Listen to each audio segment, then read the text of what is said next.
dagaal culus ayaa ka soconaya qaybo ka mid ah shabeellada hoose. guryo ayaa la gubay, dad maatana waa la laayay. macluumaad kooban oo ku saabsan guud ahaanba dagaalkaasi iyo halka ay wax marayaan ayaan kula wadaagi doonaa. sidoo kale waxyaabahaan idin soo baahin doona waxaa ka mid noqonaya farmaajo iyo madoobe ayaa kulan ku leh gudaha magaalada Nairobi ee caasimadda waddankaasi Kenya. farmaajo miyuu tegi doonaa gudaha magaalada Kismaayo? warbixin umuurtaasi ku saabsanna waan idin soo baahin doonaa. qodobadaas iyo kuwa kale ayaa daawan doontaan. daawada hadday tahay markaaga kugu horeysay aad soo booqato halkan subscribe noo saar, noona like garee muuqaalkan waad ku mahadsan tahay soo booqashadaada. aanu ku horumarno qaybo ka mid ah gobolka shabeellada hoose waxaa ka soconaya dagaal bahalnimo ah oo lagu dooxayo maatada iyo sidoo kale dadka wax magaratada. guryo ayaa dab la qabadsiiyey waa berigii hore ee saaka, halkaasi oo ay ku noolaayeen dad marasa.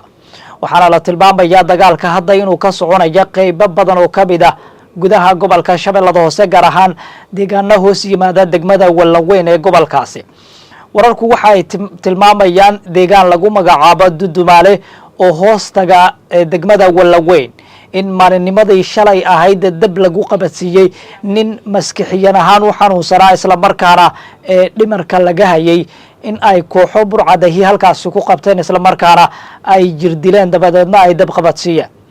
arrintaasi ayaa waxaa ka dhashay dagaal culus oo waa berigii hore ee saaka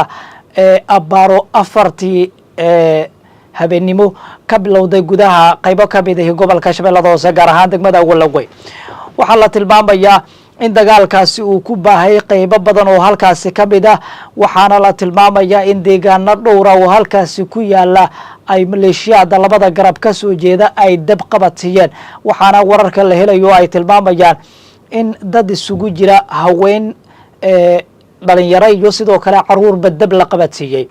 dadka halkaasi ku dhintay ayaa la tilmaamayaa inay qayb ka tahay hooyo iyo caruur ay dhasho oo markaasi guri inta kor looga xiray isla markaana dab la qabadsiiyey, ka gadaalna halkaasi ay ku basbeeleen. waa mid ka mid ah dhacdooyinka uurku taalada leh ee markaasi dagaalada qabaligii ee ka soconaya gudaha Soomaaliya ay sababayaan. waxaana baaqiyo kala duwan ay ka soo yeerayaan guud ahaanba maleeshiyaadka halkaasi ku dagaalamaya garbiyada ku matala dowladda dhexe ee Soomaaliya oo iyagu siyaabooyin kala duwan uga digaya dagaalada halkaasi ka soconaya. waxaana loo aaneynaya guud ahaanba weerarada bahalnimada ee halkaasi ka dhacaya in ay dadku isku haystaan waa kuwa halkaasi ku dagaalamaya dhul daaqsameed markaasi oo aynan cidi degin, oo ah dhul markaasi iska hooda oo aanan waxba soo kordhinayn haddii midkood xitaa la siiyo. waxay noqonaysaa tallaabo markaasi bahalnimo ah, waana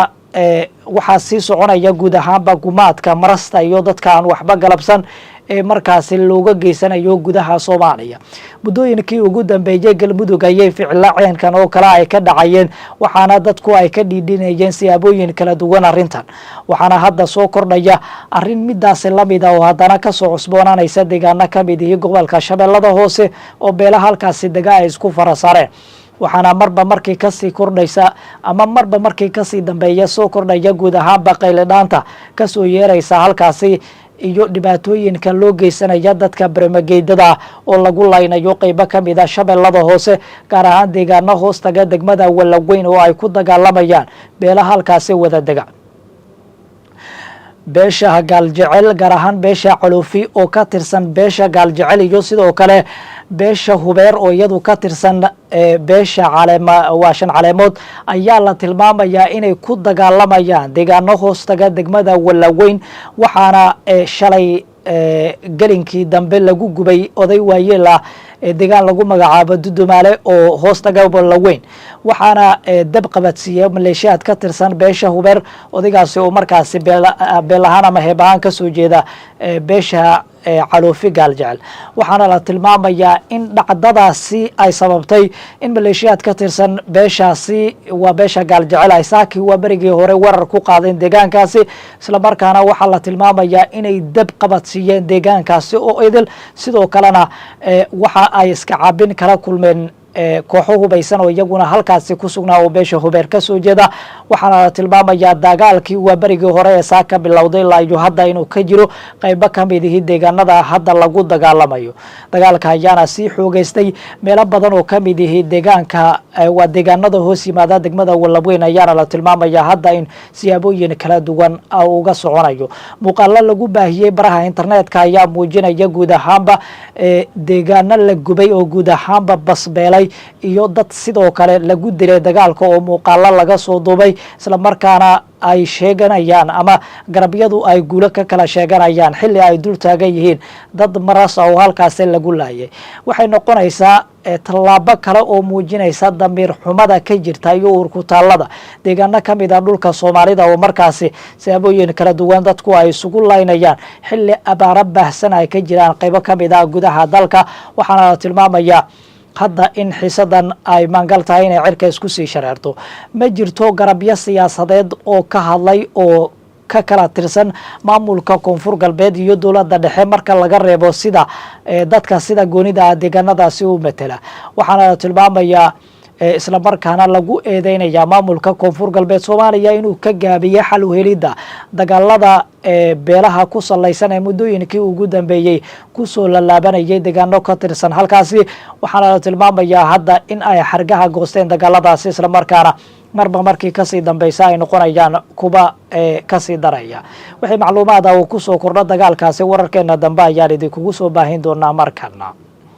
wararka ka imanaya magaalada Nairobi ee caasimada wadankaasi Kenya ayaa ku waramaya in gudaha wadankaasi gaar ahaan magaalada Nairobi kulamo ay ku yeelanayaan madaxweynaha deegaanada Jubbaland Axmed Maxamed Islaam Madoobe iyo madaxweynihii hore ee Soomaaliya Maxamed Cabdilaahi Farmaajo kaasi oo ku sugan gudaha magaalada Nairobi farmaajo iyo saraakiil kale oo saaxiibo la oo dhawaan ka soo kicitimay gudaha magaalada Dooxa ee caasimada wadanka Qatar ayaa ku sugan gudaha magaalada Nairobi halkaasi oo ay abaabul xoogan ka sameynaya waxaa la tilmaamayaa in uu kulamo la qaadanayo qaybaha kala duwan ee bulshada sidoo kale madaxda maamul goboleedyada ee halkaasi ku sugan siyaasiyiinta ka aragti duwan dowladda dhexe ee Soomaaliya oo halkaasi ku sugan iyo qaybo kale oo bulshada kamid ah waxaana la tilmaamayaa inuu ballaarinayo guud ahaanba qorshihiisa ololaha ku aadan doorashada oo la doonayo in 2026 ay ka dhacdo gudaha Soomaaliya waxaa la tilmaamayaa isla markaana wararka qaar ay ku waramayaan in Farmaajo iyo sidoo kale Madoobe ay isla meel dhigeen qorshayaal dhowr ah oo ku geedaaman guud ahaanba sida laga yeelayo xaaladda siyaasadeed ee murugaysan ee ka jirta gudaha dalka gaar ahaan gudaha caasimada ka gadaal marbii ugu dambeeyay oo siyaabooyin kala duwan dowladda federaalku ay u shaacinaysay in doorasho qof iyo codihii ay ka hirgelinayso bishan dhamaadkeeda gudaha magaalada caasimada ee Muqdisho isla markaana dhismaha golaha deegaanka caasimada Muqdisho la qabanayo taasi ayaa gadood xoogan ay ka muujinayaan siyaasiyiinta mucaaradkahi Farmaajo iyo sidoo kale saraakiisha ku sugan gudaha magaalada Nairobi siyaabooyin kala duwan ayay arintaasi uga digayaan waxaa la tilmaamayaa isla markaana mangala in saacadaha soo aadan siyaasiyiinta mucaaradka ay isugu tagaan gudaha magaalada Garowe ee caasimada Puntland halkaas oo uu gogol dhigayo Saciid Cabdullaahi Dani si looga dhawaaqo madal midaysan oo mucaarad ah oo halkaas laga yegleelayo waxaana la tilmaamayaa in tallaabadaasi uu hormuud u yahay Farmaajo isla markaana uu ka qayb galayo madashan ka furmaysa magaalada Kismaayo ee magaalada Garowe ee caasimada Puntland wararku waxay tilmaamayaan hadda kulamadu in siyaabooyin kala duwan ay uga soconayaan magaalada Nairobi waxaana uu la yeelanayaa madax ka tirsan mucaaradka qaybooda kala duwan iyo sidoo kale xubnaha madaxda maamul goboleedyada oo iyaguna qaarkood hadda ku sii jeeda gudaha Nairobi oo ay ka mid yihiin Cali Goodlawe iyo sidoo kale Cabdicasiis lafta garan oo iyagu la filayo inay tagaan gudaha magaalada Nairobi si ay halkaasi uga sii sameeyaan abaabul xoogan maadaama dawladdu ay ku jeedo deegaanadooda isla markaana ay doonayso in doorashada ugu horeysa laga qabto deegaanadaasi mana ahan doorasho ku salaysan qof iyo cod waxaana ay doonaysaa villa Soomaaliya inay awood maqunayso isla markaana doorasho markaas dadban ay ka qabato Hirshabeelle iyo sidoo kale Koonfur Galbeed Soomaaliya waxaa la tilmaamayaa inay isku dhiibayaan Farmaajo isla markaana ay abaabul xoogan ka sameynayaan gudaha magaalada Nairobi ee caasimada wadankaasi Kenya guud ahaan intaas ayaan ku soo ameeraya tan iyo kulan dambe nabadgelyo